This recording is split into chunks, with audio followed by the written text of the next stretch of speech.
है।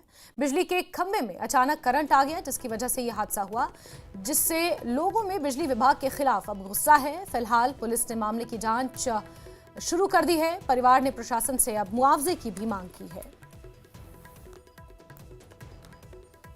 कठुआ का ये मामला है और परिवार वालों का रो रो कर बुरा हाल है। आप तस्वीरों में साफ देख सकते हैं, करंट लगने की वजह से एक युवक की जान गई है। बिजली के खंभे में अचानक करंट आया, जिसकी वजह से युवक की जान चली गई। परिवार वालों में बिजली विभाग के प्रति अब गुस्सा है, मुआवजे की मांग कर रहे हैं। साथ ही साथ पुलिस ने कार्रवाई शुरू कर दी है।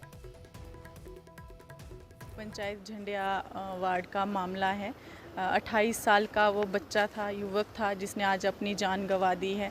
और मौके पर जो स्थानीय लोग थे वो ऑन द स्पॉट ही उस बच्चे को उठाकर हॉस्पिटल ले आए, जहाँ पर उसको मृत घोषित यहाँ पर कर दिया है।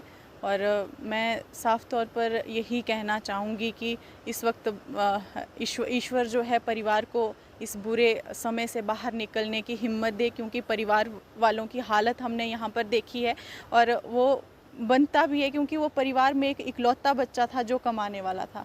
और मैं साफ तौर पर जो इस वक्त हमने बात की है लोगों से और जो हमने सुना है, जो वो पोल था जिसके साथ उस बच्चे को शॉक लगा है, वो पूरा ही शॉर्ट सर्किट था वो पोल। और मैं इसी उस पे मैं ये कहना चाहूँगी कि इसके ऊपर पूरी जो मैं कहूँगी कि एक अच्छे तरीके से जो है, एक निष्पक्ष तरीके से इसके ऊपर जांच होनी चाहिए और जो भी दोषी हो इसमें उसको सज़ा जो है वो मिलनी चाहिए। क्योंकि हमारे इलाके में हमने कई बार ऐसी वारदातें जो हैं वो समय समय पर हम देखते हैं।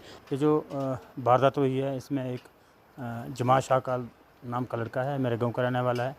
इसको अभी कोई 1.5 घंटा पहले एक शॉट बजा है बिजली के साथ, जिसकी वजह से मौके पे इसकी डेथ हो गई और वहाँ से इसको हॉस्पिटल लाया गया और जहाँ पर डेड करा दिया गया। अब खबर राजौरी से है। यहाँ